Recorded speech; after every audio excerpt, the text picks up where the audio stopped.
from New York, Late Night Show with Faiq Siddiqui. Assalamu alaikum and welcome to the show. My name is Faiq Izhar Hussain Siddiqui. साहिबों, महंगाई देखिए, लोगों का इज्तिमा देखिए, बाजुआ की ज़िद देखिए।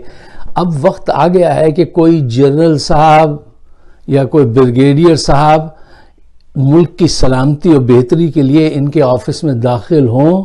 And you know what I mean, जो अयूब खान ने सिकंदर मिर्ज़ा के साथ किया था कि वो छड़ी जो उनके यहाँ होती थी उनके पेट पे ले आके भोंकी और कहा कि अब गेम इज़ ओवर, बस अब रिज़ाइन दो। देखिए, पाकिस्तान के हालात वहाँ ले गए हैं ये कि ना कोई चॉइस है और न ही टाइम है।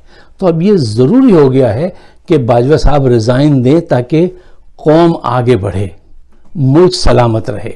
अच्छा, इमरान खान की कॉल पर पूरा पाकिस्तान जिस तरह जिस बड़े पैमाने पर सामने आया है उसको देख के हैरत होती है। अवाम की अक्सरियत जो इन डिमॉन्स्ट्रेशन में आई इजहार करने के लिए, उनमें 70% लोग जो हैं वो इसका जिम्मेदार फौज को और बाजवा को गर्दानते हैं। फौज को नहीं कहना चाहिए, बाजवा साहब से शिकवा ज़रूर बनता है।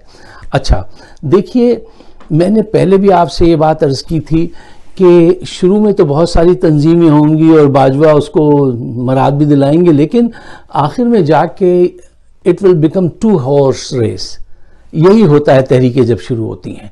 अच्छा, आज क्या है, नून लीग ने बड़ी चालाकी से फौज को गालियां दी, जनरलों को गालियां दी, बदनाम किया, उनके राज फाश किए और इख्तिदार भी हासिल किया। अब वो चुपके से बैक फुट पे चले गए हैं और लोग 70% लोग जो है वो फौज को बुरा भला कह रहे हैं और बाजवा को फौज को बुरा नहीं कहना चाहिए। बात सिर्फ इंडिविजुअल की है, उसकी हद तक रखनी चाहिए। अच्छा, नून लीग की एक वो हैं लाहौर, तख्त लाहौर की लोहारी सरकार की एक कनीज़ हैं, उनका नाम है मारिया औरंगज़ेब। वो हमेशा कोई ना कोई गंदे अल्फाज, नफरत अंगेज बयान इमरान खान के खिलाफ देती रहती हैं। She is always there to pass some prejudice remarks about Imran Khan just to intimidate him और नथिंग मोर देन दैट। उससे ज़्यादा कोई अक्ल फहम की कोई बात नहीं होती। बस वो जाके ये महल में जाके ये बताना है मैंने आज ये गालियाँ दी, मेरा लहजा ऐसा था, मैंने ये अल्फाज इस्तेमाल किए, इसके अलावा कुछ नहीं। उन्होंने क्या फरमाया, वो कहती हैं कि जब इतना बड़ा मजमा उन्होंने देखा हर तरफ मुल्क है तो वो घबरा गई, कहने लगी हाँ, लोगों को सड़कों पे लाके इसने छोड़ दिया और खुद घर के बंकर में जाके बैठ गया घुस के। अब इस लंबी जबान और छोटी अक्ल वाली गुस्ताख खातून को कोई ये समझाए कि सियासत में ऐसी चीज़ों को सामने नहीं लाना चाहिए जो तुम्हारी तरफ कुछ सवालात और उभार दें। मसलन अब अगर कोई इनसे जाके पूछे कि खातून ये फरमाइए कि शहबाज शरीफ या नवाज शरीफ घर में बैठकर खिताब करके पाकिस्तान में इतने बड़े पैमाने पे लोगों को जमा कर सकते हैं? शहबाज शरीफ, नवाज शरीफ, जरदारी, मुल्ला जी, बाजवा जी, अगर ये सब जमा भी हो जाएं तो भी ये इतने लोगों को बाहर नहीं निकाल सकते जितने लोगों को इमरान खान ने बाहर निकाला है। हकीकत ये है, करके देख लीजिए, आजमाइश शर्त है। अच्छा, अब एक सवाल जो लोग पूछते हैं और सही पूछते हैं, उनके जहन में आना चाहिए कि ये जो इतने बड़े बड़े इज्तिमात हो रहे हैं, जलसे होते हैं, इसका फ़ायदा क्या है, इसका रिजल्ट क्या निकलेगा? देखिए, इन इज्तिमात को वो लोग ज़्यादा अच्छी तरह से समझते हैं जिन्होंने पब्लिक डिसओबीडियंस की जो तहरीकें, मूवमेंट जो हैं उनको पढ़ा हो या देखा हो। अच्छा, और वो समझ जाते हैं कि इसके क्या क्या फ़ायदे हैं। और जो जानना ही नहीं चाहे अपनी गलती को, तो उसके नसीब में हादसा ही लिखा होता है और हादसा ही होगा। जो जानना ही नहीं चाहता कि इसके नताइज क्या होंगे, तो उसके नसीब में हादसा ही आता है। मैं आपको एक अहम बात बताऊं कि बाजवा साहब को कोई जाके समझाए, या बाजवा साहब ने तारीख शायद नहीं पढ़ी, कि इब्राहिम लिंकन ने एक बड़ी अच्छी बात कही थी। उसने कहा था कि देखो, अगर तुम्हारे साथ पब्लिक ओपिनियन है तो तुम कभी फेल नहीं हो सकते, और अगर पब्लिक ओपिनियन तुम्हारे साथ नहीं है तो तुम कुछ भी हासिल नहीं कर सकते। इस पे गौर करना चाहिए ये बाजवा साहब को कोई दोस्त जाके ज़रूर अब्राहम लिंकन का ये कौल सुनाएं। देखिए, बाजवा साहब को ये बात समझनी चाहिए कि पब्लिक ओपिनियन जो है वो इमरान खान के हक में है। बड़े पैमाने पे अवाम, छोटे बच्चे, बड़े बुजुर्ग, फैमिलीज उसके कारवां में शामिल हैं। आपके पास क्या है? आपके पास सर्टिफाइड करप्ट लोगों का एक गैंग है जिसको आपने हुकूमत अता की है, और तोपखाना है। बाजवा साहब, तोप से आप लड़ सकते हैं, पब्लिक ओपिनियन से नहीं।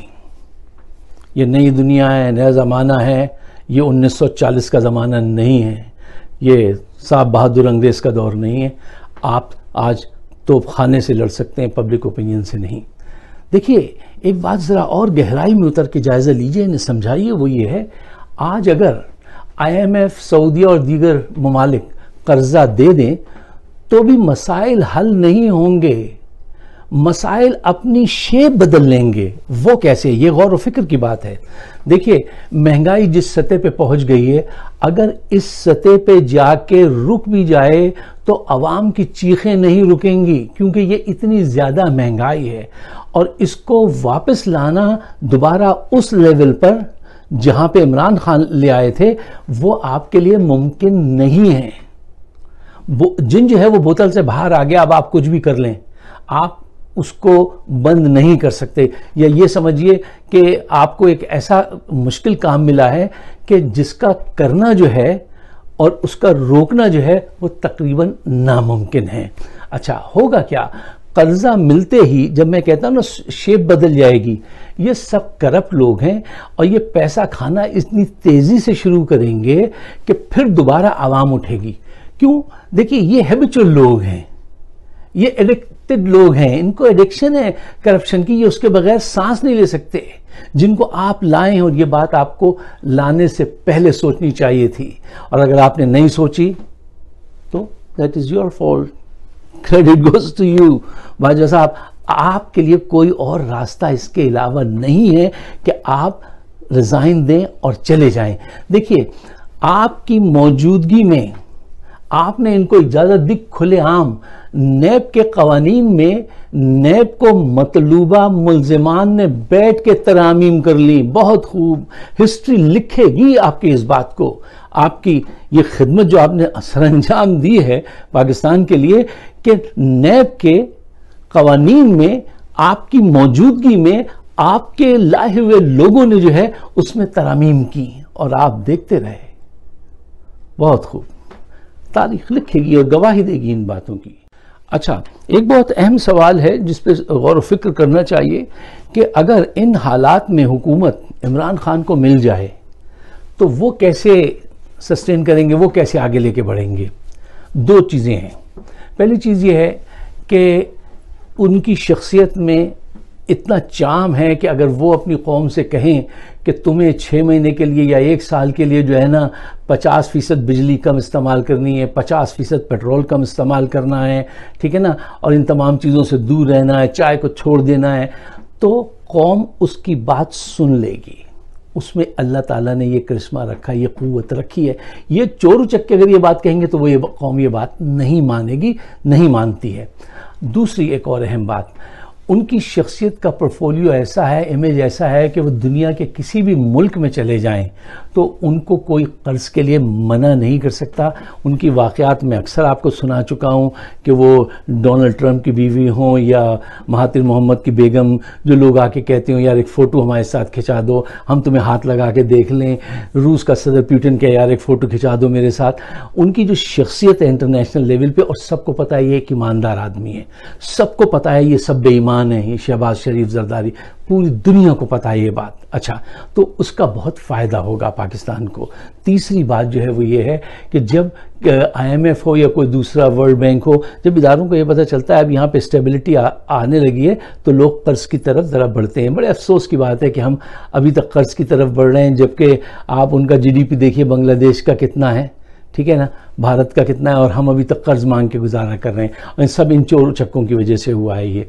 अच्छा, तीसरी बात बहुत अहम है, अगर इमरान खान कह दें ओवरसीज़ पाकिस्तानी से सऊदीया के, अमेरिका, कहाँ भी जो रहते हैं कि तुम इतने पैसे जो है वो रोशन डिजिटल अकाउंट में जमा कराओ, मुल्क को तुम्हारी ज़रूरत है। तो यकीन कीजिए, अब मैं अमेरिका में 10-12 लोगों को तो मैं जानता हूँ। एक साहब से इत्तफाक है कि मेरी 1 हफ़्ता पहले ये बात हुई, तो मुझसे कह रहे थे कि यार फाइक साहब, मेरे पास जो है इतने $1 मिलियन हैं जो अगर इमरान खान कहे तो मैं वहाँ रखवा सकता हूँ, और किसी पे मुझे इतबार नहीं है। इतने मिलियनर्स यहाँ पे बैठे हैं माशाल्लाह। 2 बिलियनर्स भी हैं यहाँ पे पाकिस्तानी, जो छुपते फिरते हैं, जो कम कम्युनिटी में आते हैं। अगर उनमें से इमरान खान अगर कहेगा तो सब पैसे वहाँ जमा कराएंगे, पाकिस्तान की हेल्प करेंगे। ये कोई कहे, चाहे बाजवा हो या कोई और जनरल साहब आ जाए, वो नहीं कराएंगे। ये अपने अपने एतमाद की बात होती है। तो ज़रूरी है कि ये फौरी तौर पे ये चेंज लाई जाए, पाकिस्तान को बचाया जाए। अब हकीकत ये है कि बाजवा साहब का नाम जो होगा तारीख़ में, वो याद तो रखा जाएगा, लेकिन अच्छे अल्फाज में याद नहीं रखा जाएगा।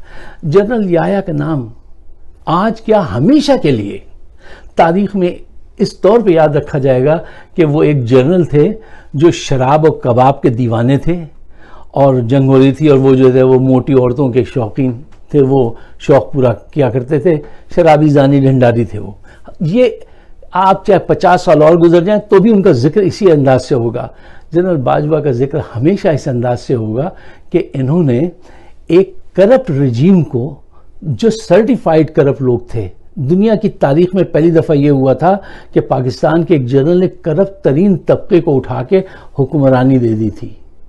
तारीख हमेशा इस हादसे को याद रखेगी। और जो महंगाई पाकिस्तान में 75 साल में नहीं हुई थी, वो 2 महीने में हुई, और फौज जो 75 साल में कभी बदनाम नहीं हुई थी, वो 2 माह में इतनी बदनाम हो गई पाकिस्तान में। और ये साहब जो थे, ये अपनी ज़िद पे रहे, और इमरान खान उस वक्त का जो पॉपुलर लीडर था, वो एक स्पोर्ट्समैन हुआ करता था, उसके खिलाफ ये बुग़्ज़ और कीना की वो पॉलिसीज़ ही चलाते रहे।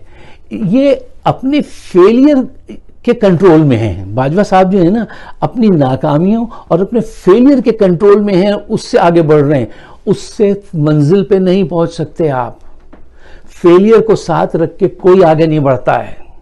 फेलियर को ड्रॉप करना पड़ता है, राइट एंड लेफ्ट, और बहादुरी से मुकाबला करना पड़ता है, इकरार करना पड़ता है कि आपसे गलती हुई है।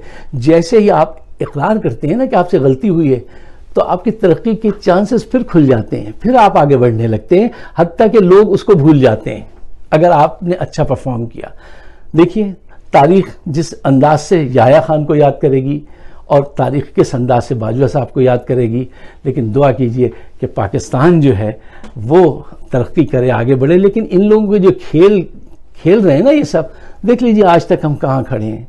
लेकिन हिम्मत ना हारिए, कोशिश करते रहिए, पैगाम आगे पहुंचाइए। मेरी बात अगर आपको पसंद आती है, आप समझते हैं मुनासिब बात है, तो इसको अपनी हद तक महदूद मत कीजिएगा, इसको आगे ज़रूर शेयर कीजिएगा और मुझे अपनी राय से ज़रूर नवाजिएगा, इसलिए कि हम आपकी राय का बड़ा एहतराम करते हैं। हमारा यूट्यूब पे चैनल है फाइक सिद्दीकी शो, उसको आप भी सब्सक्राइब करें, अपने दोस्तों से भी कहें, ताकि हम कुछ खिदमत कर सकें, आगे बढ़ सकें। आप सबका बहुत बहुत शुक्रिया।